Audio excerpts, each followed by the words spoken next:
Visakha వాజీ news కి స్వాగతం. నా పేరు మీనా కొంతల. ముందుగా వాజీ హెడ్లైన్స్ చూద్దాం. ఉక్కు కార్మికులకు జీతాలు చెల్లించలేని ప్యాకేజీలు దేనికని ప్రశ్నించిన సిఐటియు నాయకులు, ప్యాకేజీలు కాదు సొంత గన్నులను కేటాయించి అభివృద్ధికి సహకరించాలని కోరిన సిహెచ్ నరసింహారావు.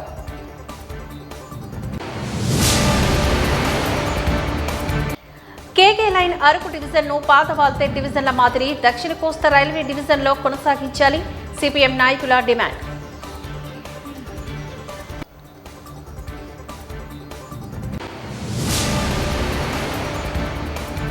బీజేపీకి కొండంత బలాన్ని ఇచ్చిన ఢిల్లీ ఫలితాలు, విశాఖ బీజేపీ అధ్యక్షుడు పరశురాం రాజు వెల్లడి.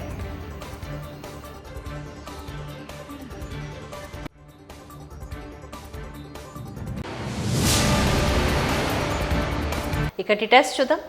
ఉక్కు కార్మికుల బకాయి జీతాలు చెల్లించేందుకు కేంద్ర ప్రభుత్వం వద్ద నిధులు లేకపోవడం శోచనీయమంటూ సిఐటియు నాయకులు సిహెచ్ నరసింహారావు ఆరోపించారు.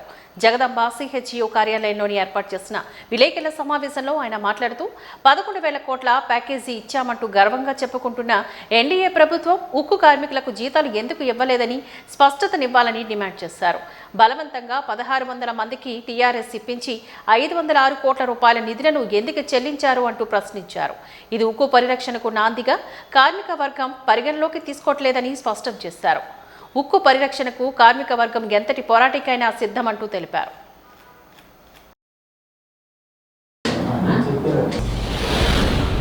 విశాఖ స్టీల్ ప్లాంట్లో కార్మికులకు జీతాలు ఇవ్వకుండా కడుపులు మార్చి పనులు చేయాలంటున్నారు. 11,440 గొప్ప ప్యాకేజ్ ఇచ్చామని ప్రకటించారు. కనీసం కార్మికులకు అందులో జీతాలు ఇవ్వడానికి మాత్రం డబ్బులు లేవు. కానీ 1,600 మందిని బయటికి పంపించి వీఆర్ఎస్ ఇవ్వడానికి మాత్రం 506 కోట్లు కేటాయించారు. ఇది ఒక జీతాలు ఇవ్వకపోవడమే కాదు, కార్మికులకు రావాల్సినటువంటి హెచ్ఆర్ఏని పూర్తిగా తీశారు. ఇన్సెంటివ్ లేకుండా చేశారు. బోనస్ చెల్లించలేదు. గత సంవత్సరం 2 సంవత్సరాల నుంచి బోనస్ చెల్లించడం లేదు. అట్లాగే ఇన్సెంటివ్ లేకుండా చేశారు. విద్యుత్ ఛార్జీలు 16 రెట్లు పెంచారు. పిల్లలు ఏం చేశారు పాపం, పిల్లలు కాలేజీకి వెళ్ళేవాళ్ళు, గీతం గాయత్రికి వెళ్ళేటువంటి వాళ్ళు కూడా ఇదివరకు ఫ్రీ బస్సులు ఉండేవి, బస్సులు ఎత్తేయడం జరిగింది. అట్లాగే హాస్పిటల్ డాక్టర్లు లేరు, మందులు లేవు.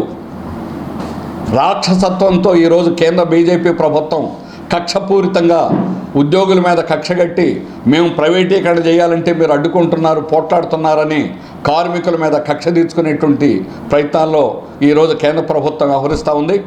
4,000 మంది కాంట్రాక్ట్ వర్కర్లను తీసేయాలని రాత్రింబవళ్ళు స్టీల్ సెక్రటరీ ఇక్కడ కూర్చొని ముందు వాళ్ళని తీసేస్తారా లేదని చెప్పేసి కాంట్రాక్ట్ వర్కర్ల మీద, వీళ్ళు అత్యంత నైపుణ్యంగా పనిచేసేవాళ్ళు, అతి తక్కువ జీతాలతో పనిచేస్తున్న వాళ్ళు కాంట్రాక్ట్ కార్మికులు. వాళ్ళకి 25 ఏళ్ల నుంచి కూడా పనిచేస్తే అత్యధిక మంది ఈరోజు అత్యంత నైపుణ్యం కలిగిన వాళ్ళు. కానీ ప్రైవేట్ వాడికి ఇచ్చే ముందు కాంట్రాక్ట్ వర్కర్లను ముందు తేలిగ్గా తీసేయచ్చు కాబట్టి నోటీస్ కూడా ఇవ్వకుండా ఈరోజు తీసేయాలని కేంద్ర ప్రభుత్వం ప్రయత్నం చేస్తూ ఉంది.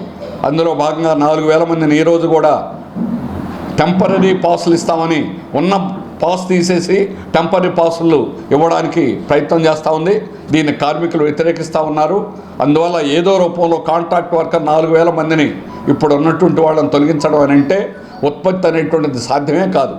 హెచ్ఓడీలు ప్రతి హెడ్ ఆఫ్ ది డిపార్ట్మెంట్ చెప్పారు, కాంట్రాక్ట్ వర్కర్లను తీసేస్తే ఈరోజు ఉత్పత్తి చేయలేవండి, ఉత్పత్తి జరగదు అని చెప్తే అవన్నీ మీకు అనవసరం, ఉత్పత్తి చేయాల్సిన పని మీకు అనవసరం, వాళ్ళని ముందు తొలగించండి అని ఢిల్లీ నుంచి వచ్చి స్టీల్ సెక్రటరీ ఇక్కడ కూర్చొని అధికారుల మీద ఒత్తిడి తీసి లిస్టులు తయారు చేయించడం అనేటువంటి జరిగింది. తొలగించడాన్ని ఆఖరి నిమిషంలో ఆపారు. ఇప్పుడు పరోక్షంగా మళ్ళా టెంపరీ పాసుల పేరుతోటి మళ్ళా తొలగించేటువంటి పనులు చేస్తున్నారు.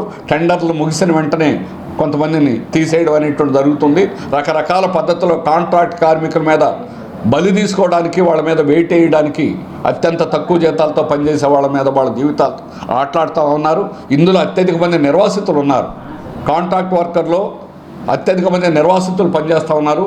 ఆనాడు 20,000 మంది రైతులు భూములు ఇచ్చి మాకేమిస్తారని అడగలేదు. ఎందుకనంటే భారీ పరిశ్రమ ఉపాధి చాలని పెద్దవాళ్ళు ఆనాడు సుందరయ్య గారు, తెన్నేటి విశ్రాంతం గారు వీరంతా కూడా మేమే స్టీల్ ప్లాంట్లు ఏది చూడాల, కానీ బిలాయ్ బొక్కారో లాంటి స్టీల్ ప్లాంట్లన్నింటిలో కూడా 50,000 60,000 మంది ఉద్యోగులు పనిచేస్తున్నారు, ఉపాధి వస్తుంది. అందుకని ఆంధ్రప్రదేశ్లో కూడా ఒక భారీ పరిశ్రమ పెట్టండి అని పోట్లాడారు. 32 మంది ప్రాణాలు బలిదానం చేశారు. రైతులు 20,000 ఎకరాలు ఇచ్చేటప్పుడు కూడా మాకు ఇంత ఇవ్వండి అని అడగల, డిమాండే చేయలే. ఎందుకు మాకు స్టీల్ ప్లాంట్ కావాలంతే. ఆ రకంగా త్యాగాలు చేసినటువంటి రైతాంగం నిర్వాసితులను కానీ ఈ 35 ఏళ్ల నుంచి కూడా వందల మంది చనిపోయారు, నిర్మాణంలో చనిపోయారు, ఉత్పత్తిలో చనిపోతున్నారు. ప్రాణాలు గుప్పిట్లో పెట్టుకొని కూడా కొన్ని ప్రాంతాల్లో పనిచేయాల్సినటువంటి పరిస్థితి ఉంటుంది. అట్లాంటి భారీ పరిశ్రమ దేశంలోనే స్టీల్లో అత్యంత నైపుణ్యం నాణ్యత కలిగినటువంటి స్టీల్ మనం ఉత్పత్తి చేస్తూ ఉన్నాం. దేశంలో నెంబర్ 1. మిగిలినటువంటి టాటా జిందాల్ వాళ్ళ స్టీలు 50,000 రూపాయలకు ఉంటే మన 54,000 రూపాయలు 55,000 రూపాయలకి ఈరోజు మార్కెట్లో అమ్మగలుగుతున్నామంటే మన క్వాలిటీ ఏమిటో అర్థం చేసుకోండి. కానీ ఈరోజు వాటన్నింటినీ కూడా పక్కన పెట్టి ప్రైవేట్ వాళ్ళు అడుగుతున్నది ఏమంటే ముందు వర్కర్ను తీసేయాలి, వర్కర్ను తగ్గించేయాలి. ఈరోజు ఈ జీతాలు ఉన్నటువంటి వాళ్ళు వర్కర్లు ఉండకూడదు. నెలకు 10,000 రూపాయల జీతాలు ఉండేవాళ్ళే మాకు కావాలా. అందుకని ముందు ఇప్పుడు ఉన్న వాళ్ళందరినీ తీసేయాలి. అందుకని అదనం ఎందుకు వీఆర్ఎస్ పెట్టి ఎందుకు వీఆర్ఎస్ ఒకవైపున ఉత్పత్తి చేయాలి, రేపు ఆగస్టు నాటికి 3 బ్లాస్ట్ ఫర్నెస్లు నడుపుతాం అని ఒకవైపు చెబుతూ రెండో వైపున ఎందుకు మీరు ఈరోజు ఉన్నటువంటి ఉద్యోగులను 1,600 మందిని బయటికి నెడుతున్నారు, ఎందుకు వీఆర్ఎస్ ఇస్తున్నారని అడుగుతున్నాం. సమాధానం చెప్పండి. మీ దగ్గర సమాధానమే లేదు. ప్రైవేటు వాళ్ళు అడుగుతున్నారు కాబట్టి మీరు ప్రైవేటు వాళ్ళు ఏది డిమాండ్ చేస్తే నాగపూర్ ఆర్ఎస్ఎస్ ఆఫీస్లో వాళ్ళు బేరాలు ఆడుకుంటారు. వాళ్ళు చెప్పినట్టుగా ఈరోజు కేంద్ర ప్రభుత్వం స్టీల్ మినిస్ట్రీ ద్వారా ఈరోజు ఉద్యోగులను తొలగించేటువంటి పని చేస్తూ ఉంది. ఉద్యోగులను తొలగించి ఉత్పత్తి ఎలా పెంచుతారని అడుగుతున్నాం. 3 నెలల్లో లాభాలు తీసుకొస్తామని చెప్తున్నారు. 3 నెలల్లో ఎలా తీసుకొస్తారు మీరు లాభాలు తీసుకురావడం ఖచ్చితంగా చేయాలి. లాభాలు వస్తాయి. మీరు ప్లాంట్ని 100% అమ్మాలని నిర్ణయించిన 2021 జనవరిలో కూడా నాటికి కూడా ముందు సంవత్సరం 940 కోట్ల నికర లాభాలు వచ్చాయి. విశాఖ మాజీ ఎంపీ ఎంవివి సత్యనారాయణ భారీ ప్రాజెక్టు హయగ్రీవ నిర్మాణ అనుమతులు రద్దు చేస్తూ వచ్చిన ఉత్తర్వులపైన జనసేన కార్పొరేటర్ పీతలమూర్తి యాదవ్ హర్షం వ్యక్తం చేశారు. ఈ మేరకు ఆసిల్మెట్టలో ప్రైవేటు హోటల్లో ఏర్పాటు చేసిన విలేకరుల సమావేశంలో పీతలమూర్తి యాదవ్ మాట్లాడారు. సొంత అవసరాలకు ప్రభుత్వ భూములు వినియోగించుకున్న నేపథ్యంలో ఈడీ విచారణలో వాస్తవాలు వెలుగులోకి రావడం సంతోషించదగ్గ విషయమని అన్నారు. కూటమి ప్రభుత్వం ఆధ్వర్యంలోని గత ప్రభుత్వ నాయకులు చేసిన మోసాలను ఒక్కొక్కటిగా వెలుగులోకి తీసుకువస్తాము అంటూ తెలిపారు. జీవీఎంసీ టౌన్ ప్లానింగ్ అధికారి ఇప్పటికీ మాజీ ఎంపీ ఎంవివి కనుసన్నల్లో పనిచేస్తున్నారని, అందుకే సత్వర చర్యలకు అవసరమైన నివేదికలను అందించడంలో అలసత్వం వహిస్తున్నారు అంటూ ఆయన ఆరోపించారు. ఒక మంచి ఆధారం చెప్తాను, మీరు మంచి ప్రశ్న అడిగారండి. కూటమి ప్రభుత్వంలో వచ్చినా కానీ ఆటలు సాగుతున్నాయనంటే ఏదైతే ఇప్పుడు కాకినాడలో ఈ టీడీఆర్లు 32,000 గజాలకి టీడీఆర్లు అక్రమంగా జారీ చేసినటువంటి సురేష్ నగర్ కన్వర్టబుల్ స్టేడియం కోసం ఇచ్చినటువంటి టీడీఆర్ల వ్యక్తి ఎవరైతే ఉన్నారో ఆయనే అక్కడ అధికారి, టౌన్ ప్లానింగ్ అధికారి హెడ్ అక్కడ హరిదాస్ గారు. ఇప్పుడు ఆయనే ఇప్పుడు ఎంవివి ప్రాజెక్టు దగ్గర ఆయన పరిధిలో ఉన్నటువంటి డీసీపీ ఆయన ఇవ్వాలి. మరి ఎంవివికి వాళ్ళు వత్తాసు పలకపోతే కూటమి ప్రభుత్వానికి చిత్తశుద్ధితో వీళ్ళు ఎలాగ రిపోర్ట్లు ఇవ్వగలరు? కనీసం ఆమడు దూరంలో మహావిశాఖ నగరపాలక సంస్థ కార్యాలయం పక్కనే జరుగుతున్నటువంటి అక్రమ నిర్మాణం అది. సెట్ బ్యాక్ డీవియేషన్స్ విడిచిపెట్టలేదు. ఇప్పటికే 3 స్లాబ్లు వేశారు బేస్మెంట్లో. టీడీఆర్ అక్రమం అని చెప్తా ఉన్నాం. ఈ టీడీఆర్లో ఇప్పుడు మేము చూపించినటువంటి దినకర్ త్యాగరాజన్ సిబిసిఎన్సికి ఇచ్చినటువంటి 64 కోట్ల రూపాయల టీడీఆర్ ఏదైతే ఉందో, ఈ టీడీఆర్కి రిజిస్టర్డ్ గిఫ్ట్ డీడ్ దినకర్ త్యాగరాజన్కి ఈ యొక్క టీడీఆర్ని అవైల్ చేసుకోవడానికి ఆన్లైన్లో డాక్యుమెంట్ ఉందని అధికారులకు 14 రోజులు టైం ఇస్తా, చూపించమని డాక్యుమెంట్ని. ఈ టీడీఆర్ని అవైల్ చేసుకోవచ్చు, ఈ ప్లాన్ అప్రూవల్లో వినియోగించుకొని కట్టుకోవచ్చు అని చెప్పి జీవీఎంసీ అధికారులను చెప్పమనండి. అప్పుడు వైసీపీ ప్రభుత్వంలో ఉన్నటువంటి కొంతమంది అధికారులు ఇప్పటికీ కూడా వైసీపీ నేతలకి కొమ్ము కాసి అడ్డంగా నించుకొని ఇవాళ కూటమి ప్రభుత్వం చిత్తశుద్ధికి తూట్లు పొడుస్తూ ఉన్నారు. దానికి నిదర్శనం ఈ యొక్క పెద్ద అక్రమ నిర్మాణమే. వెంటనే నిర్మాణ పనులు ఇప్పటికే నిలిపివేయాలి. ఎందుకు అధికారి నిర్మాణ పనుల అనుమతులు లేకపోయినా కానీ పనులు సాగుతున్నా కానీ ఎందుకు నిలిపేయటం లేదు? డబ్ల్యూపీఆర్ఎస్ లాగిన్లో ఉందండి సైట్లో. డబ్ల్యూపీఆర్ఎస్ అంటే టౌన్ ప్లానింగ్ రెగ్యులేషన్ సెక్రటరీ దగ్గర ప్లాన్ పెండింగ్ ఉంటుండగా నిర్మాణ పనులు యథేచ్ఛగా జరుగుతూ ఉంటే ఎప్పటికప్పుడు పర్యవేక్షించాల్సిన అధికారులు ఎందుకు పర్యవేక్షించట్లేదు అంటే ఎంవివి దగ్గర తీసుకున్నటువంటి ముడుపులు, ఎంవివికి వాళ్ళు ఏదైతే బరి తెగించి అడ్డగోలుగా కొమ్ము కాస్తున్నారో ఆ అధికారులపైన ఖచ్చితంగా మేము పూర్తి స్థాయిలో రాష్ట్ర ప్రభుత్వానికి, ముఖ్యమంత్రి గారికి, అలాగే సిబిఐకి, ఈడీకి మేము ఫిర్యాదు చేస్తాము. 100 గజాలు ఎస్సీ బాలికల హాస్టల్ గురించి ఉన్నటువంటి స్థలాన్ని కబ్జా చేస్తే ఆ రోజు జనసేన పార్టీ మీడియా సోదరులు మీ అందరి ద్వారాగా వెలుగులో తీసుకురావడం, వెంటనే అప్పుడున్నటువంటి జాయింట్ కలెక్టర్ గారు దాన్ని సర్వే చేయించడం, వెంటనే 3600 గజాల స్థలం అంటే 100 కోట్ల రూపాయల స్థలాన్ని బాలికల హాస్టల్ వసతి గృహం కోసం కేటాయించిన స్థలాన్ని, ప్రభుత్వ స్థలాన్ని కాపాడడం జరిగింది. దాని దగ్గరే ఇప్పుడు ఆ స్థలాన్ని కానుకొని సెట్ బ్యాక్ డీవియేషన్ కూడా విడిచిపెట్టకుండా ఎంవివి కడుతున్నాడని ఇప్పుడు ఆధారాలతో చెప్తున్నాం. అందుకనే మద్రాస్ ఫిల్టర్ కాఫీ పేరిట బోగస్ ఒప్పందాలు చేసుకుంటూ వ్యాపారులను దోచుకుంటున్న విజయవాడకు చెందిన కార్తీక్ మీద పోలీసులకు ఫిర్యాదు చేస్తున్నామని మద్రాస్ ఫిల్టర్ కాఫీ బ్రాండ్ యజమాని పరుచూరి యశ్వంత్ కుమార్ పేర్కొన్నారు. ఈ మేరకు ఆయన విశాఖలో గురుద్వార్ వద్ద గల ఓ హోటల్లోని శనివారం నిర్వహించిన మీడియా సమావేశంలో వివరాలు వెల్లడించారు. తనకు 2 తెలుగు రాష్ట్రాల్లో విజయవాడ, విశాఖ ప్రాంతాల్లో 30కి పైగా కాఫీ అవుట్లెట్స్ ఉన్నాయని తెలిపారు.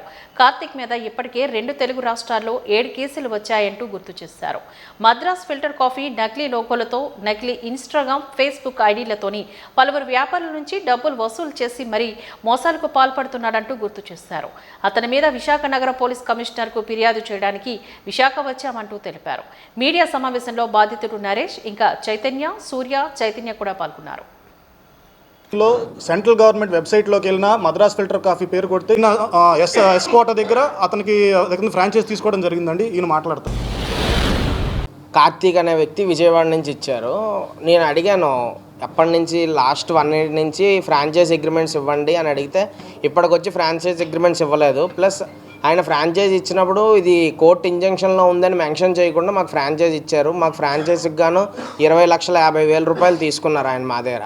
ఇవాళకి వచ్చి ఆయన ఫోన్ కాల్స్ ఎత్తటం లేదు, తిరిగి మాట్లాడితే నార్మల్గానే స్కిప్ చేస్తున్నారు అన్నిటినీ. ఇప్పుడైతే కాల్స్ ఎత్తటంలో ఒక 3 months నుంచి ఫోన్ కాల్స్ అనేవి ఎత్తడం మానేసి. వాళ్ళు ఎక్కడైనా ఫ్రాంచైజ్ ఓపెన్ చేసినా ఏం చేసినా వెళ్ళి అక్కడ సెటప్ చేయడం, ట్రైనింగ్ అది ఇవ్వమంటే నేను వెళ్ళివ్వను సార్. సో మా బ్రాండ్ వచ్చి విజయవాడ ఆఫీస్ అండి.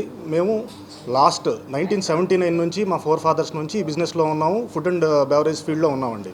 సో ఇప్పుడు దీనిలో మేము విజయవాడ, హైదరాబాదు, తర్వాత విశాఖపట్నం, ఏలూరు, ఇలా తెలుగు రాష్ట్రాల్లో దాదాపు 30 ప్లేసెస్లో మా అవుట్లెట్స్ ఆపరేట్ అవుతున్నాయండి. చాలా సక్సెస్ఫుల్గా బాగా నడుస్తున్నాయండి. చాలా మంచి రెప్యుటేషన్ ఉన్న బ్రాండ్. ఇది ఇలా ఉండగా విజయవాడకు చెందిన చిడిపోతు కార్తీక్ అనే వ్యక్తి మా బ్రాండ్కి సంబంధించిన లోగోలు, తర్వాత పేరు వాడుకుని వాటిని మార్ఫింగ్ చేసి దొంగ ఇన్స్టాగ్రామ్ పేజెస్, తర్వాత వెబ్సైట్స్ ఓపెన్ చేసి వాటి ద్వారా ఫ్రాంచైజీలు అమ్ముతాను అని చెప్పి పబ్లిసిటీ చేసుకుంటున్నాడండి. ఇది 2023 జనవరి నుంచి అతను స్టార్ట్ చేశాడండి.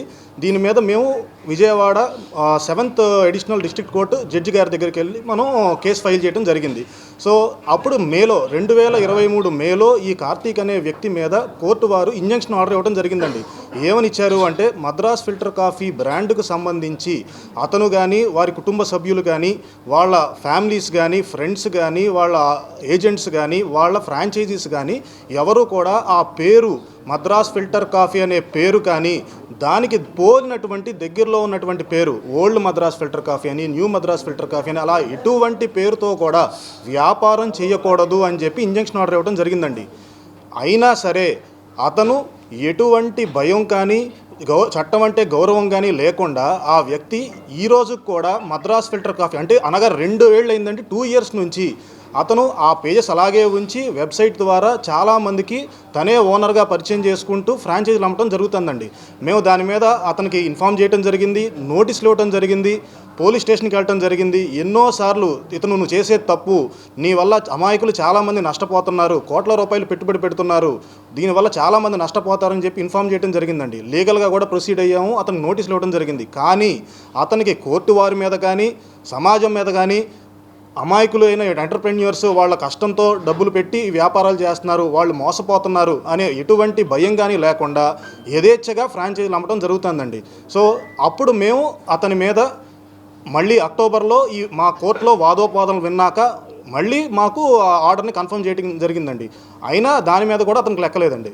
ఇప్పుడు అతను దాదాపు 12 మంది దగ్గర తెలుగు రాష్ట్రాల్లో కోట్ల రూపాయలు పెట్టుబడి పెట్టించి వ్యాపారాలు చేపిస్తున్నాడు. వాళ్ళకి ఎటువంటి ఫ్రాంచైజ్ అగ్రిమెంట్లు ఇవ్వడం జరగట్లేదు, వాళ్ళకి మెటీరియల్ సప్లై చేయటం లేదు. రెండోది, వాళ్ళకి సప్లై చేసినా వీళ్ళు అడిగినా సమాధానం చెప్పకపోవటం, ఫోన్లు ఎత్తకపోవటం చేస్తున్నాడండి. సో దీని మీద అతని మీద ఆంధ్రప్రదేశ్ రాష్ట్ర బీసీ వెల్ఫేర్ జేఏసీ విశాఖ జిల్లా అధ్యక్షునిగా బూరాడ వెంకటరమణ నియమితులైన నేపథ్యంలో నేడు జేఏసీ నాయకుల సమక్షంలో నియామక పత్రాన్ని అందజేశారు. డాబా గార్డెన్స్ ప్రెస్ క్లబ్లో ఏర్పాటు చేసిన కార్యక్రమంలో జేఏసీ నాయకులు వెంకటరమణను కండువా కప్పి సత్కరించి అభినందనలు తెలిపారు. ఈ సందర్భంగా జేఏసీ నాయకులు మాట్లాడుతూ బీసీల ఐక్యత, అట్టడుగు వర్గాల అభ్యున్నతి లక్ష్యంగా జేఏసీ ఏర్పాట్లు చేస్తామని ఆదిశేషు డాక్టర్ రఘు తెలిపారు. కరోనా కష్టాల్లో ఎన్నో సేవా కార్యక్రమాల్లో చేపట్టామని, బీసీ విద్యార్థులు విద్యలో రాణించేందుకు ప్రోత్సహిస్తూ పోటీ పరీక్షలకు ఉచిత శిక్షణలు ఇప్పిస్తున్నామని తెలిపారు.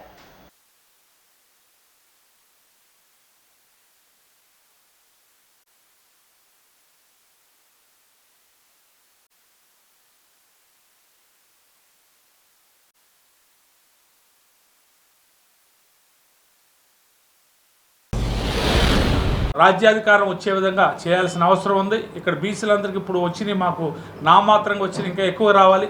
ఏ పార్టీలకైనా ఒకటే చెప్తున్నాం, మీరు పార్టీలో కష్టపడి నిజాయితీ పనులను ఎంకరేజ్ చేయండి, వాళ్ళకి ఇచ్చినటువంటి వాగ్దానం నిలబెట్టుకోవాలని కోరుకుంటున్నాం.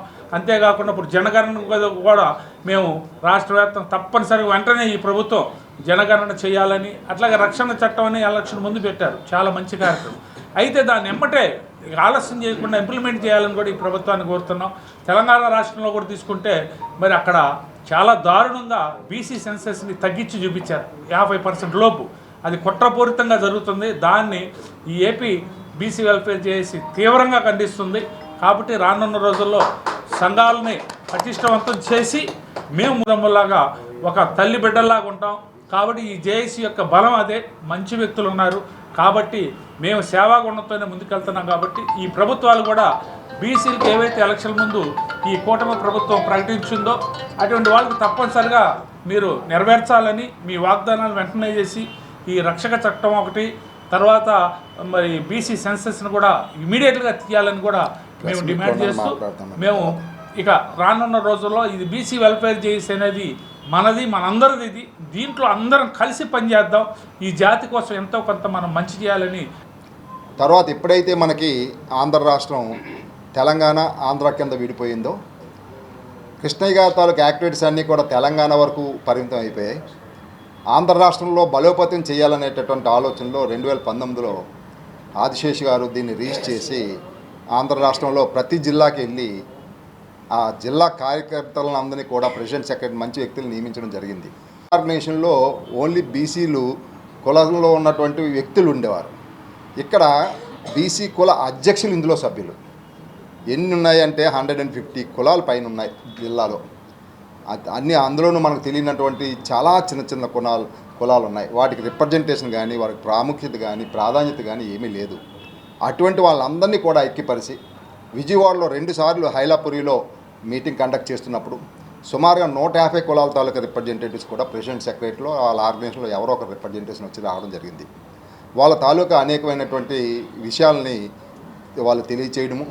ఉదాహరణకి కమ్మరి, కొమ్మరి ఇటువంటివన్నీ కూడా వృత్తులు పూర్తిగా నాశనం అవుతున్నాయి. వాళ్ళకు ప్రభుత్వం నుంచి ఇచ్చేటటువంటి సహకారం తగ్గిపోయింది. అందరూ ఉద్యోగాల వైపు వెళ్ళినప్పుడు రేపు కుల వృత్తులు ఏమవుతాయో తెలియని పరిస్థితి. అటువంటి కుల వృత్తులందరికీ కూడా కావాల్సినటువంటి రా మెటీరియల్ అంతా ప్రభుత్వ పరంగా సబ్సిడీ మీద వాళ్ళకి అందజేసి ఆ వృత్తులు నిలబెట్టేలా చేయాలనేటువంటి ఆలోచనతో ప్రభుత్వానికి అప్పట్లో మేము రిప్రజెంటేషన్ చేయడం జరిగింది.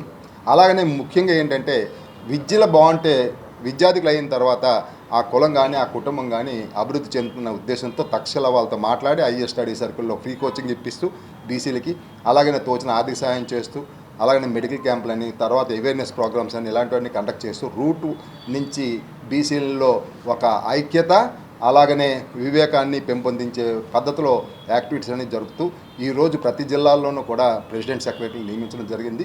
శిఖరం ఆర్ట్స్ థియేటర్ గొల్లకృష్ణ ఆధ్వర్యంలో స్థానిక పౌర గ్రంథాలయంలో విశ్రాంత ఐఏఎస్ అధికారి తెలంగాణ ప్రభుత్వ పూర్వ సలహాదారు డాక్టర్ కె రమణాచారి 73వ జన్మదిన వేడుకలను ఘనంగా నిర్వహించారు. ఈ సందర్భంగా పలువురు భక్తులు మాట్లాడుతూ టీటీడీ ఈవో ఉత్తమ అధికారిగా అనాథులకు, ఆనంద నిలయ వృద్ధులకు, పిల్లలకు సామాజిక సేవలో ఎంతో మందికి స్ఫూర్తిగా నిలిచిన మహోన్నత వ్యక్తి రమణాచారి అని కొనియాడారు. ఈ కార్యక్రమం కార్యక్రమంలో భాగంగా సుమారు 20 మంది చిన్నారులు సంగీత నృత్య ప్రదర్శనలు పలువురిని ఆకట్టుకున్నాయి. కార్యక్రమానికి ముఖ్య అతిథిగా డాక్టర్ మేఘనా శశిభూషణ్ స్వామి, నటులు, దర్శకులు, రచయిత, ఏయూ అసిస్టెంట్ ప్రొఫెసర్ సౌందర్య సురేష్ తదితరులు ఈ కార్యక్రమంలో పాల్గొన్నారు.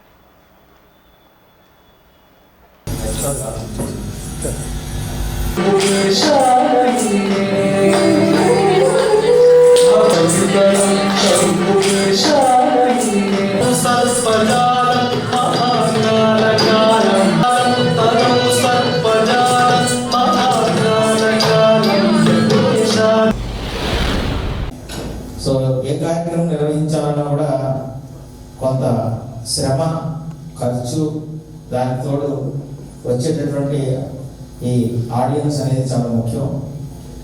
ఏదైనప్పటికీ మార్నింగ్ టైంలో ఇటువంటి కార్యక్రమాన్ని నిర్వహిస్తూ మీ అందరికీ ప్రోత్సహిస్తున్నటువంటి సంస్థ వ్యవస్థలు కృష్ణ గారికి మరొకమారు మనందరం కూడా కర్తాలతో అభినందన తెలియజేయాలి. ఎందుకంటే మన సంస్కృతిలో భాగమైనటువంటి సాహిత్యం ఫస్ట్, తర్వాత సంగీతం, తర్వాత నృత్యం. ఈ మూడు మనిషికి ఆహ్లాదాన్ని, ఆనందాన్ని కల్పిస్తాయి. సాహిత్యం ద్వారా మనం ఏంటి ఆనందం పొందుతాం అనుకోవచ్చు. మనకు వచ్చేటటువంటి పాట కానీ, మనం మాట్లాడేటటువంటి మాట కానీ, దాంట్లో ఉండేటువంటి సాహిత్యమే మనకి ఆనందాన్ని ఇస్తుంది. అదేవిధంగా అనేక మంది సాహితీవేత్తలు తమ రచనలు ఎంతగా ప్రఖ్యాత పేరు పొందాయంటే ఆ పేరు పొందినటువంటి రచయితలు ఎంతగానో ఆనందిస్తూ ఉంటారు. అలాగే ఒక నృత్య కార్యక్రమం అంటే ఆ చిన్నారు కానీ, ఆ పెద్దవాళ్ళు కానీ ఎవరు చేసినా కూడా డాన్స్ అనేది ఏ రూపంలో ఉన్నాడు, శాస్త్రీయ నృత్యం కానీ, వెస్ట్రన్ డాన్స్ కానీ ఏదైనప్పటికీ కూడా శాస్త్రీయ నృత్యానికి ఇక్కడే కాదు ప్రపంచవ్యాప్తంగా కూడా దానికి ప్రత్యేక గుర్తింపు ఉంది.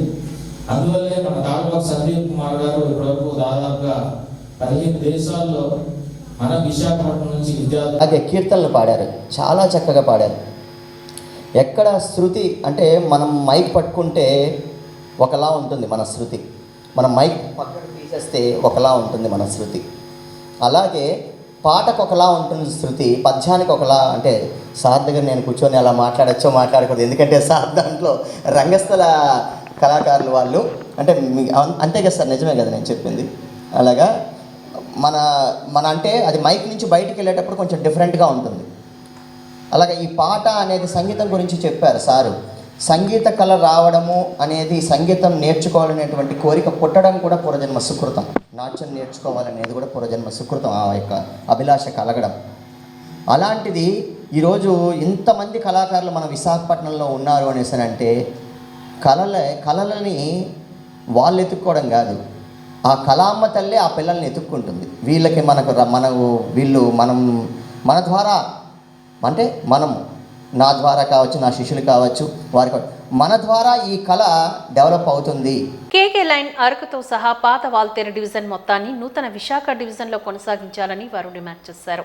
ఈ సందర్భంగా విశాఖ రైల్వే స్టేషన్ వద్ద నిరసన ధర్నాను చేపట్టారు. ఈ సందర్భంగా ఆయన మాట్లాడుతూ కేంద్రం నిర్ణయించిన నూతన విశాఖ డివిజన్లో పాత వాల్తేరు డివిజన్లో కీలకంగా ఉన్న కొత్త వలస కిరణ్ డోల్ రైలు మార్గాన్ని ఒరిస్సా రాష్ట్రం రాయగడ డివిజన్లో కలిపివేయడం అన్యాయమని ఆరోపించారు. ఇది విశాఖ ఉత్తరాంధ్ర, ఆంధ్ర రాష్ట్ర ప్రజల ప్రయోజనాలకి నష్టం కలుగజేసిన చర్యగా అభివర్ణించారు.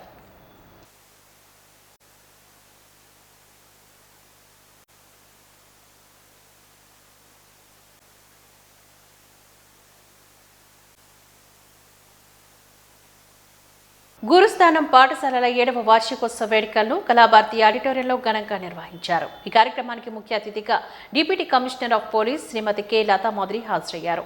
లతామాధురి ఈ సందర్భంగా మాట్లాడుతూ ముఖ్య అతిథిగా రావడం గౌరవంగా భావిస్తున్నానని, తల్లిదండ్రులకు విలువైన సలహాలు ఇస్తూ తన ప్రసంగాన్ని తెలియజేశారు. గురుస్థానం డైరెక్టర్ ఎన్ ఖాన్ ఈ సందర్భంగా మాట్లాడుతూ పాఠశాల 7వ వార్షికోత్సవం జరుపుకోవడం, అలాగే డీసీపీ లతా మాధురి ముఖ్య అతిథిగా పాల్గొనడం గర్వించదగ్గ విషయమని అన్నారు. ఈ కార్యక్రమంలో చిన్నారులు డాన్స్, పాటలు పాడుతూ తమ ప్రతిభను కనబరిచారు. అలాగే పిల్లల తల్లిదండ్రులు ప్రదర్శన చేస్తూ తమ నైపుణ్యాన్ని చాటుకున్నారు. ఈ కార్యక్రమంలోని డైరెక్టర్ ఎస్ ఖాన్, గౌరవ అతిథిగా ఏసీపీ వెంకట్రావు, ఎక్స్యూజే కళాశాల vice chairman Farooqui, ED Nisha, principal Gousia Begum, సిబ్బంది, తల్లిదండ్రులు ఈ కార్యక్రమంలో పాల్గొన్నారు.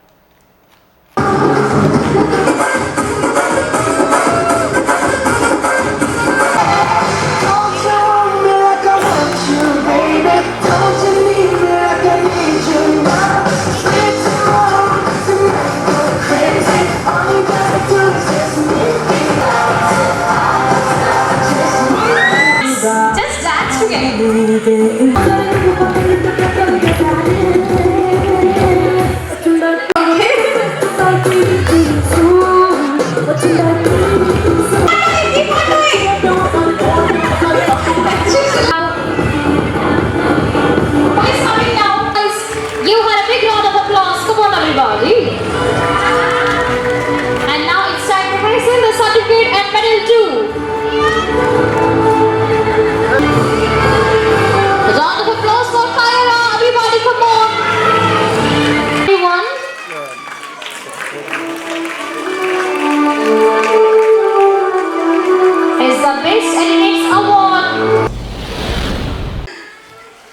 so many little tiny tots have been waiting for long for this occasion.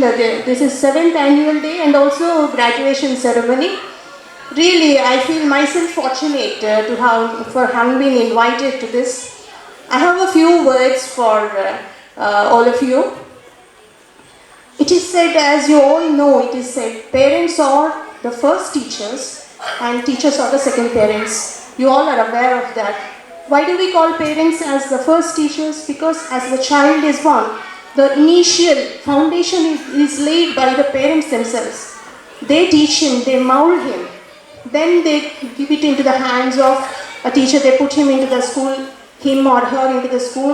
Then the whole responsibility comes on over to the teachers. So these two persons play a very important role in anybody's life. One is parents and the other are teachers. In our National Police Academy, we have at Hyderabad, you're all aware, Sardar Vallabhbhai Patel Police Academy. There in the portals, when we enter the portals, in the very beginning we have a marble, huge stone of marble, but it's not touched, it is untouched. But there will be a saying, there will be a quotation actually. It says, you are already a fine officer. We'll try to improve upon the nuances. That is what.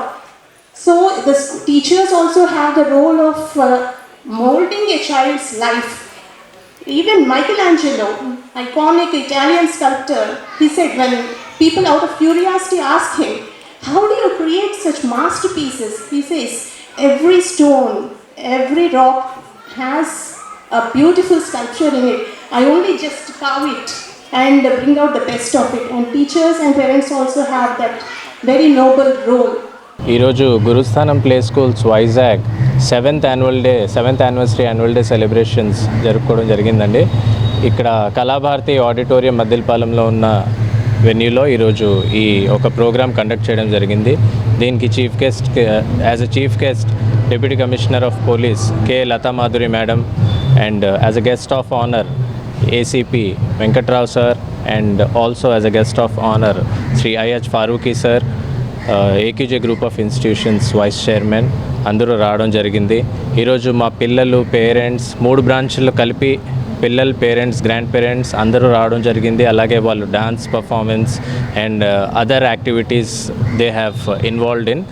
It's a very proud moment for Gurusthanam Play Schools, as we have since 7 years we have expanded our schools into 3 branches, and soon we'll be also stepping into primary education sector.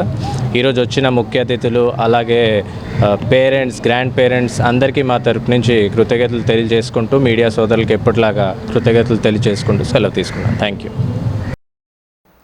Relli సాహిత్య విద్యా వేదిక ఆధ్వర్యంలో వర్గీకరణ వక్రీకరణ పేరుతో కవి మంగళగిరి ప్రసాదరావు రచించిన పుస్తకాన్ని ఆవిష్కరించారు. రెల్లి వీధిలో డాక్టర్ అంబేద్కర్ విగ్రహ ప్రాంగణంలో ఏర్పాటు చేసిన ఈ కార్యక్రమానికి గాను ముఖ్య అతిథిగా విశ్రాంత IAS అధికారి శర్మ హాజరై పుస్తకాన్ని ఆవిష్కరించారు. ఈ సందర్భంగా వర్గీకరణ పేరుతో వక్రీకరణ దిశగా సమాజం ముందుకు వెళ్తుందని అభిప్రాయాన్ని కవి మంగళగిరి ప్రసాదరావు ఈ పుస్తకంలో సగౌరవంగా వివరించారని తెలిపారు. మన సోదరులు పుస్తకాలన్నిటికీ ముందు మాట రాస్తూ నా స్వార్థం ఏంటంటే కొన్ని సంవత్సరాలుగా మా ప్రజలతో నేను కోరుకున్న కోరిక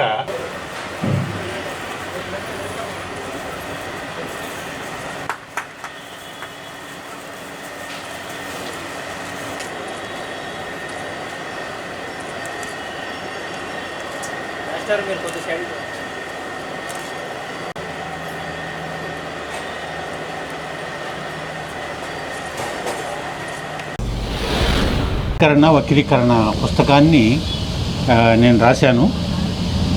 ఇది నేను సార్ చెప్పినట్టుగా నేను నిఘంటువు డంపింగ్ యార్డ్ పుస్తకాలు రాస్తున్న తరుణంలో ఈ వర్గీకరణ ఇష్యూ ఎస్సీ వర్గీకరణ ఇష్యూ ఉద్యమంగా తయారైంది. సుప్రీంకోర్టు వాళ్ళు జడ్జిమెంట్ ఇచ్చిన తర్వాత వర్గీకరణ చేసుకోవచ్చు, ఉభయ రాష్ట్రాల వాళ్ళు సీఎంలు చేసుకోవచ్చు అని చెప్పేసి వాళ్ళు తీర్పు ఇచ్చిన తర్వాత ఈ వర్గీకరణ ఇష్యూ పోరాటం ఎక్కువైంది. మాల మాదిగ మాల గ్రూప్ వాళ్ళు, మాదిగ దండోరా వాళ్ళు, వీళ్ళ పోరాటం తారస్థాయికి వెళ్ళిపోతున్న తరుణంలో మరి రెల్లీల పరిస్థితి ఏంటి? థర్డ్ మేజర్ కమ్యూనిటీ అయినటువంటి రెల్లీల పరిస్థితి ఏంటి? రెల్లి, హడ్డి, గాసి, పాకి, చచ్చడి, చాచండి వగైరా 12 ఉపకులాలు ఉన్నాయి. సార్ చెప్పినట్టుగా ఈ 12 ఉపకులాలు రాష్ట్ర వ్యాప్తంగా ఇక్కడే కాదు, తెలంగాణలో ఉన్నారు, కలకటాలో ఉన్నారు, మయన్మార్లో ఉన్నారు, బంగ్లాదేశ్లోనూ ఉన్నారు. వీళ్ళని ఏ గవర్నమెంట్ పట్టించుకోవట్లేదు. ఏ గవర్నమెంట్ కానీ, మేధావులు కానీ, రాజకీయ నాయకులు కానీ, అధికారులు కానీ దళితులు అంటే మాల మాదిగానే భ్రమపడుతున్నారు. అది అది అది భ్రమ మాత్రమే, వాస్తవాలు ఉన్నాయి అని తెలియజేయడం కోసం దళితులంటే మాల, మాదిగ, రెల్లి, హడ్డి, గాసి, పాకి ఇలా 59 ఉపకులాలు ఉన్నాయి.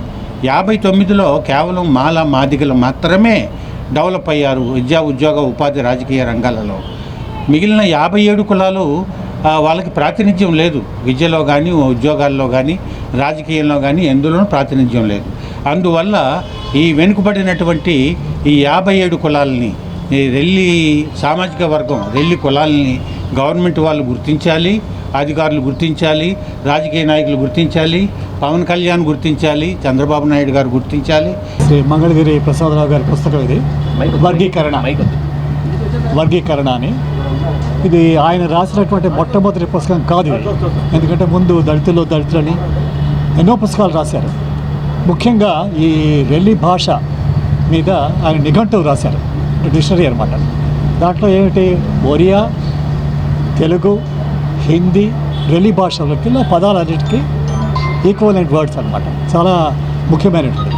ఎందుకంటే రెల్లి జాతి తాలూకు స్వాభిమానం అనేది ఆ భాష మీద ఆధారపడి ఉంటుంది, ప్రజల మీద ఆధారపడి ఉంటుంది. ఆ విషయాల్లో నేను శ్రీకాకుళంలో పుట్టినవాడిని. శ్రీకాకుళం, ఈ విజయనగరం, బొబ్బిలి, విశాఖపట్నం ఈ ప్రాంతాల్లో రెల్లి జనాభా ముఖ్యంగా ఉంటుంది. తర్వాత వలస వెళ్ళారు మిగిలిన జిల్లాలకి, మిగిలిన రాష్ట్రాలకి, మిగిలిన దేశాలకి, మయన్మార్. సో ఈ రెల్లి భాష గురించి, రెల్లి జాతి గురించి కృషి చేసిన వాళ్ళలో నేను ఎవరిని, మంగళగిరి ప్రసాదరావు గారి అటువంటి మహానుభావుని తప్ప ఎవరైనా చూడలేదు. ఆయన ఎంత చేశారంటే, నేను ఆయనతో ఇదే కాదు, నేను చాలా మురికివాడలు తిరిగాను ఇక్కడ. ఇప్పుడు ఇంతకన్నా ఇది చాలా మెరుగైనటువంటి కాలనీ ఇది. నేను విశాఖపట్నంలో ఉన్నటువంటి మురికివాడల్లో ముఖ్యమైనటువంటి జనాభా రెలిజియన్ వాళ్ళు పార్తీపురం నుంచి, బొబ్బిలి నుంచి కన్స్ట్రక్షన్ వర్క్కి, ఏదో మిగిలిన ఉద్యోగాలు, ఉపాధుల కోసం వచ్చిన వాళ్ళు ఉంది. నేను యాక్చువల్గా కరోనా వచ్చిన ముందు నేను ఇక్కడ ఉన్నటువంటి మురికివాడల్లో ఒక్కొక్క మురికివాడ సముదాయంలో 6 గంటలు 7 గంటలు కూర్చున్నాను నేను. ఎందుకంటే వాళ్ళ తాలూకు సమస్యలు ఏమిటి, ప్రతి కాలనీ తాలూకు సమస్యలు ఏమిటి. ఇప్పుడు ఏమైందంటే మన భారతదేశంలో ఏదో అయోధ్య రాముడి టెంపుల్ అని, అమరావతి రాజధాని అని, అసలు ప్రజల సమస్యలు ఎవరికీ ఖాతర్లేదు. సో నా ఉద్దేశం ఏమిటంటే ప్రజల సమస్యలు ప్రజలు చర్చించాలి, అప్పుడే మీలో చైతన్యం వస్తున్నది. ఆ సమస్యలకి మన పరిష్కారం డిమాండ్ చేయాలి. ఒక ఓటు ఇచ్చినప్పుడు ఆ ఓటు తాలూకు విలువ ఏంటంటే నా సమస్యలు నాకు పరిష్కారం కావాలి. ఈరోజు ఇక్కడ ఉన్నటువంటి కాలనీ తాలూకు సమస్యలు ఏమిటి, ఆ సమస్యలకి పరిష్కారాలు ఏమిటి కావాలి, దాని మీద డిమాండ్ చేయాలి. అది ప్రజా మేనిఫెస్టో అని నేను ఒక ప్రోగ్రాము 2014 నుంచి స్టార్ట్ చేసి ఇక్కడ ఉన్నటువంటి స్లమ్స్ అన్నింటిలో చేశాను. ఇక్కడ మన వైజాగ్లో ఆల్మోస్ట్ 300-400 స్లమ్స్ ఉన్నాయి. నేను ఆల్మోస్ట్ ఆల్ స్లమ్స్ విజిట్ చేశాను. చాలా చోట్ల నేను 6 గంటలు 7 గంటలు వాళ్ళతో కూర్చుని వాళ్ళ ఇళ్లలోకి వెళ్ళి వాళ్ళతో మాట్లాడి నేను చేసిన హుదూద్ టైం నుంచి. సో ఇందులో ముఖ్యంగా ఏంటంటే ఇప్పుడు సుప్రీంకోర్టు వారు చాలా ఇంపార్టెంట్ చరిత్రాత్మకమైనటువంటి ఒక జడ్జిమెంట్ ఇచ్చారు. దాంట్లో ఏంటన్నారంటే ఒక షెడ్యూల్ కాస్ట్ అనేది ఒక హోమోజీనియస్ గ్రూప్ కాదది, దాంట్లో చాలా అసమానత్వం ఉంది. ఇప్పుడు వాళ్ళల్లో రెల్లి జాతి దళితుల్లో దళితులు ఆయన చేసే పుస్తకం రాశారు, హిందీలో కూడా అనువదించబడుతుంది. సో అటువంటి దానికి ఏంటంటే అందులో మళ్ళీ ఆ వర్గీకరణలో మళ్ళీ వర్గీకరణ చేయాలి అని సుప్రీంకోర్టు అది మొట్టమొదట చాలా మంచి ఇంపార్టెంట్ జడ్జిమెంట్ ఇచ్చారు. దాని ప్రకారం ఏం చేసినా ఆంధ్రప్రదేశ్లో కూడా ఒక 1 మ్యాన్ కమిటీ రాజీవ్ రంజన్ మిశ్రా గారిని వేశారు. ఆ కమిటీకి నేను రాశాను, చూడండి మీరు రెల్లి జాతికి న్యాయం చేయాలి, ఎందుకంటే వాళ్ళ జనాభా లెక్కలు సరిగ్గా చేయలేదు. మనకి భారతదేశంలో 2011 తర్వాత ఇంకా జనాభా లెక్కలు లేవు. మోడీ గారు ధర్మం అంటూ ఆయన ఎక్కడ కూడా డేటా తీసుకోలేదు. సో ఆయన జనాభా లెక్కలు చేయలేదు. సో ఇప్పుడు 2021లో చేయవలసిన జనాభా లెక్క అవ్వలేదు. సో దాంతో ఏమైందంటే ఈరోజు మనకి ఇక్కడ మన ఆంధ్ర రాష్ట్రంలో ఎంతమంది వీళ్ళు ఉన్నారు. పర్యావరణ పరిరక్షణే లక్ష్యంగా ప్రతి ఒక్కరూ మన ఇంటిని కార్యాలయాన్ని శుభ్రంగా ఉంచుకోవాలి అని, పదిలంగా వాడుకోవాలని మహానగర పర్యావరణ సహా సంయుక్త సభ్యులు గిరి ఎస్పీపీ రంగాచార్యులు పిలుపునిచ్చారు. ఈ సందర్భంగా 15 సూత్రాలను పాటించడం ద్వారా మన ఇంటిని కార్యాలయాన్ని పర్యావరణయుక్తంగా మార్చుకోవటం మానసికంగా, శారీరకంగా ఆరోగ్యంగా ఉండేందుకు సహకరిస్తుందని వారు తెలిపారు. జల సంరక్షణ, భూ సంరక్షణ, విద్యుత్ సంరక్షణ, చెట్ల సంరక్షణ, జీవ సంరక్షణ తదితర అంశాలను ప్రతి ఒక్కరూ బాధ్యతగా పాటిస్తూ పర్యావరణ పరిరక్షణకు కృషి చేయాలి అంటూ వారు పిలుపునిచ్చారు.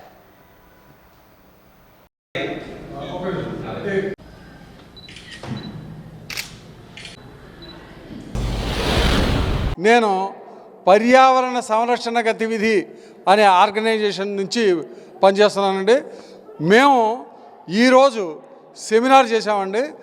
ఏంటంటే హరిత సంఘం అంటే ఎలాగైతే త్రివేణి సంఘంలో నదులన్నీ ఒక చోట్ల కలుస్తాయో అలాగే పర్యావరణం గురించి పనిచేసే కార్యకర్తల్ని, ఎన్జిఓస్ని ఒక చోటుకి తీసుకొచ్చి పర్యావరణ హిత కార్యక్రమాలు ఎక్కువ చేసేలా దోహదపడడానికి ఈ కార్యక్రమం చేశామండి. అందరికీ నమస్కారం. అయితే ఈరోజు పర్యావరణ గతివిధిలో భాగంగా హరిత సంఘం వారి ఆధ్వర్యంలో, అలాగే వనమాలి జేడీ ఫౌండేషన్ వారు వీళ్ళందరూ కూడా కలిసి ఇక్కడ ఏంటంటే ప్రకృతి మీద అవేర్నెస్ కల్పించడం కోసం, పర్యావరణంలో పెరుగుతున్నటువంటి హీట్ అవనివ్వండి, పొల్యూషన్ అవ్వండి, ఇవన్నీ కూడా కంట్రోల్ చేయకపోతే రాబో జనరేషన్ వాళ్ళకి ఇదంతా కూడా శాపంగా మారుతుందనే ఉద్దేశంతో ఇక్కడ సెషన్స్ పెట్టి కండక్ట్ చేయడం జరుగుతుంది. దీనికి 100+ మెంబర్స్ అనేది వచ్చారు. ఏం చేయాలి, ఏంటి, మనం ప్రతిజ్ఞ చేశాము అంటే పర్యావరణాన్ని రక్షించడానికి ఏ ప్రతిజ్ఞ చేశామో దాని గురించి కూడా చర్చించడం జరిగింది. అలాగే 2 to 5 అంటే టెర్రస్ గార్డెనింగ్ ఎవరైతే పెంచాలనుకుంటున్నారో వాళ్ళందరికీ కూడా సెషన్స్ అనేది ఇక్కడే కండక్ట్ చేయడం జరుగుతుంది. సో మీ అందరూ కూడా మీ బాధ్యత కింద పర్యావరణాన్ని ఎంతో కొంత రక్షించి, అంటే సింగిల్ యూజ్ ప్లాస్టిక్ అనేది చేయకుండా మొక్కలు నాటే విధంగా ముందుకు వెళ్ళాలని కోరుకుంటున్నాను. అంటే ఇప్పుడు చూస్తే ఎక్కడ చూసినా కూడా రోడ్ ఎక్స్టెన్షన్లో అవనివ్వండి, ఇలా ప్రతి చోట కూడా మొక్కలు అనేది నరికేస్తున్నారు. దీని ద్వారా ఏంటంటే పర్యావరణం మనం చూసుకుంటే లాస్ట్ ఇయర్ నుంచి బాగా వేడెక్కిపోయింది. దీన్ని తగ్గించాలంటే ఖచ్చితంగా మన పార్కుల్లో అవనివ్వండి, రోడ్ల పక్కన అవనివ్వండి మొక్కలు నాటాలి. బ్రహ్మాండ నాయకిని బ్రహ్మోత్సవాలను వైష్ణవ సాంప్రదాయ ప్రకారం అంగరంగ వైభవంగా నిర్వహిస్తున్నట్లుగా శ్రీ వెంకటేశ్వర స్వామి ప్రసన్న ఆంజనేయ స్వామి ఆలయ ప్రధాన అర్చకులు తెలిపారు. MVP సెక్టార్ 6లోని వెంకటేశ్వర ఆలయంలో వార్షిక బ్రహ్మోత్సవాలు అంగరంగ వైభవంగా ఈ నెల 4వ తేదీన ప్రారంభమైన సంగతి మనకు తెలిసిందే. ఈ సందర్భంగా ఆలయ ప్రధాన అర్చకులు మాట్లాడుతూ 4వ రోజు శనివారం పాంచనికంగా శ్రీవారి బ్రహ్మోత్సవం నిర్వహిస్తున్నట్లుగా తెలిపారు. భూదేవి శ్రీదేవి కలిసి స్వామివారు పుష్పార్చితన అలంకారుడే వాహనంపై దర్శనమిచ్చారు. శనివారం అందులోనూ స్వామివారి ప్రియమైన రోజు కావటంతో స్వామి సర్వ పుష్పాలంకరణతో నిత్య కళ్యాణంతో అలరారారు. స్వామి ప్రత్యేక పూజల్లో అధిక సంఖ్యలో భక్తులు పాల్గొన్నారు.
ప్రియ భగవద్బంధువులారా, ఇవాళ భీష్మ ఏకాదశి కనుక భీష్మ ఏకాదశి రోజున భీష్ముని వైభవం తెలుసుకోవాలి. భీష్ముడు ధర్మరాజుకి ఎన్నో ధర్మాలు ఉపదేశించాడు. ఆఖరిని తేలికైన ధర్మం ఏది అంటే విష్ణు సహస్రనామాన్ని మించిన ధర్మం లేదు అని భీష్ముడు దాన్ని ఉపదేశించాడు ధర్మరాజుకి. కనుక ఇవాళ భీష్మేకాదశి నాడు కళ్యాణోత్సవాల్లో స్వామివారి బ్రహ్మోత్సవాల్లో భాగంగా 1,00,000 తులసి పూజ. తులసి పూజ అంటే పరమాత్మనే మన దాకా తీసుకొచ్చేది తులసి. సమానము చేయున్నది విష్ణుప్రియ అని పేరు తులసికి. లోకంలో అన్ని పుష్పాల కంటే ఒక గులాబీ గొప్పది. అటువంటి 100 గులాబీలు కలిపితే ఎంతో ఒక్క కలువ పుష్పం గొప్పది. 100 కలువ పుష్పాలు కలిపితే ఎంతో ఒక్క తామర పద్మం గొప్పది.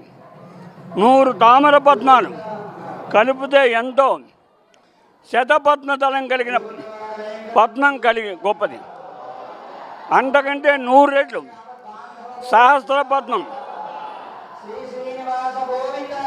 సహస్ర పద్మదళం కలిగిన పద్మం గొప్పది. దానికంటే గొప్పది స్వర్ణ పుష్పం. స్వర్ణ పుష్పం అంటే సంపెంగ పువ్వు. సంపెంగ పువ్వుని మించిన లేదు. సంపెంగ పువ్వు అయినా తుమ్మెదలు వారం. ఏ పుష్పానికైనా పురుగులు వాళ్తాయి. ఉచ్చిష్టం లేని పుష్పం ఏది అంటే సంపెంగం. వాలవు దానికి. పరమాత్మ అర్హత కలిగిన పుష్పం. అంతకంటే గొప్పది తులసి దళం. తులసి వేరు దగ్గర నుంచి మట్టి దగ్గర నుంచి పవిత్రమైంది, పరమాత్మ ఇష్టమైంది. ఆ పీఠ మౌలి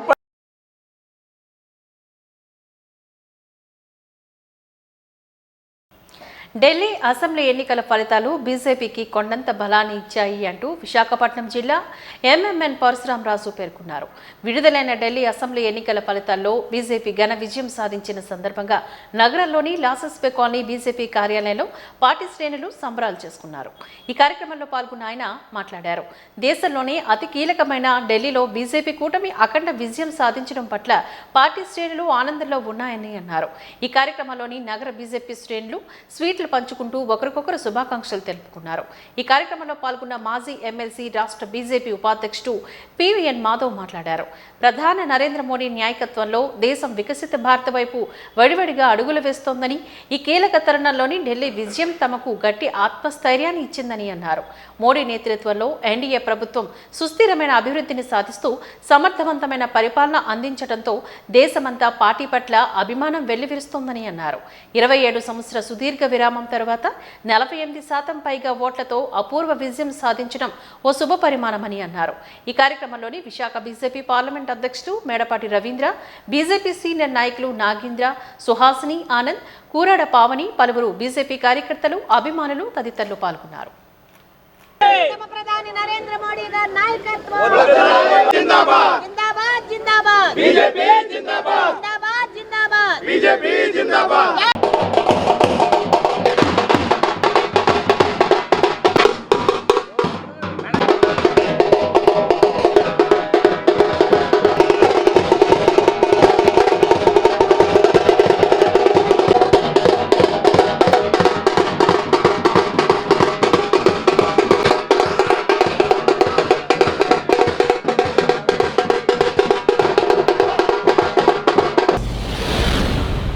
ఢిల్లీ గడ్డపై బీజేపీ జెండా రెపరెపలాడుతుంది. ఇది చాలా ఆనందంగా ఉంది. ఎందుకంటే ఏదైతే అవినీతి లేని రాష్ట్రం కింద ఢిల్లీని చూపించారో అదే అవినీతిలో కూరుకున్న కేజ్రీవాల్కి అదే చీపురితో పార్టీని మొత్తం తుడిచేయడం జరిగింది. ఇవాళ నరేంద్ర మోడీ గారు ఇస్తున్న పథకాల్లో కానీ అలాగే డెవలప్మెంట్లో కానీ చూసి ప్రజలందరూ కూడా విశ్వసించి ఆయనకే పట్టం కట్టడం జరిగింది. ఇందు మూలంగా మీ మీడియా ద్వారా తెలియజేసింది ఏంటంటే ఢిల్లీ ప్రజలందరూ కూడా భారతీయ జనతా పార్టీ విశాఖపట్నం తరఫున ధన్యవాదాలు తెలియజేస్తున్నాం. అన్ని హస్తవాసం చేసుకోవటం ఏదైతుందో భారతీయ జనతా పార్టీ మా అందరికీ కూడా ఇది చాలా ఆనందాన్ని కలిగిస్తుంది. నరేంద్ర మోడీ గారి ప్రభుత్వం వచ్చిన తర్వాత ఢిల్లీలో 7కు 7 పార్లమెంట్ సీటు గెలుస్తున్నా కూడా ఢిల్లీ పీఠం వశం కాలేదని ఒక ఆందోళన మా అందరిలో ఉంది. వాటిని తొలగించే విధంగా ఒక డబుల్ ఇంజిన్ సర్కార్ అక్కడ ప్రజలు పట్టం కట్టడం ఏదైతుందో మా అందరికీ ఆనందాన్ని కలిగిస్తుంది. ఢిల్లీలో ఏదైతే అక్కడ వాయు కాలుష్యం, అలాగే జల కాలుష్యం, అలాగే శబ్ద కాలుష్యం, అలాగే భూమి కాలుష్యాన్ని తొలగించే విధంగా నరేంద్ర మోడీ గారు ప్రణాళిక చేసి ఈ బృహత్తర ప్రణాళిక అమలు చేసే విధంగా ఢిల్లీ ప్రభుత్వం పనిచేస్తుంది. ఇవాళ డబుల్ ఇంజిన్ సర్కార్ని ప్రజలు స్వాగతించారు. తప్పనిసరిగా దేశంలో ఢిల్లీ విజయం మా అందరికీ స్ఫూర్తి ప్రేరణ కలిగించి మరింతగా ఉత్సాహంగా పనిచేయడానికి కారణభూతం అవుతుంది. ఆ విధంగా మీ అందరం కూడా రెట్టింపు ఉత్సాహంతో పనిచేసే విధంగా ఢిల్లీ విజయం మాకు స్ఫూర్తిని కలిగిస్తుంది. వాజన్ న్యూస్ ముగించే ముందు ముఖ్యాంశాలు మరొకసారి చూద్దాం.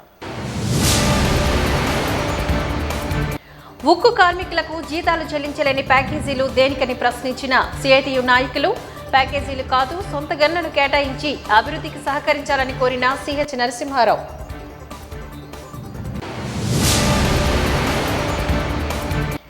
కేకే లైన్ అరకు డివిజన్ను పాత వాల్తేర్ డివిజన్ల మాదిరి దక్షిణ కోస్తా రైల్వే డివిజన్లో కొనసాగించాలి సిపిఎం నాయకుల డిమాండ్.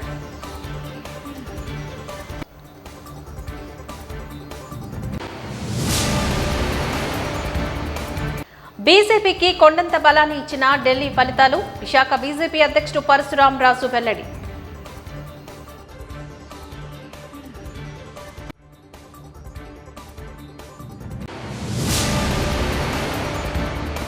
వాజన్ న్యూస్ ఇంతటితో సమాప్తం. నమస్కారం.